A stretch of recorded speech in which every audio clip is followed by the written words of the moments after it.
தென் மாவட்டத்தில் நிறைய கொலைகள் நடந்துச்சு. திமுக வந்தாலே கொலைக்களம் அப்படிங்கிற மாதிரி ஒரு இமேஜ் ஆயிடுச்சு.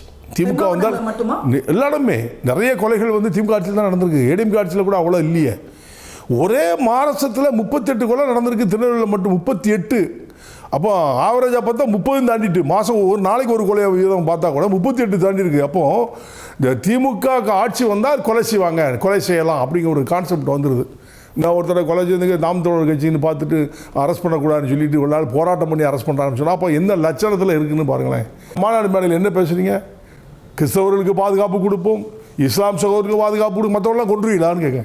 ஒட்டுமொத்த தமிழருக்கு நீங்கள் முதலமைச்சர், தமிழ்நாட்டுடைய முதலமைச்சர், எல்லாருக்கும் பாதுகாப்பு கொடுக்கணும்னு சொன்னால் வேறு குறிப்பிட்ட சமுதாயத்தையும் ஜாதியும் சொல்கிறதுக்கு என்ன உங்களுக்கு அவசியம் வந்திருக்கு? கிறிஸ்தவனுக்கும் முஸ்லீம் மட்டும் முக்கியத்துவம் கொடுக்குற மாதிரி பேசுகிறீங்களே மாநாட்டில், தவறா இல்லையா? இந்துக்கள் ஓட்டுகள் இல்லையா? அவங்க ஓட்டலாம் ஜெயிக்க முடியும். கிறிஸ்தவனுக்கு முஸ்லீம் போட்டால் நீங்கள் ஜெயிச்சிட முடியுமா? இந்துக்கள் ஒற்றுமையாக சேர்ந்திருந்தாங்கன்னா இவருடைய நிலை என்ன?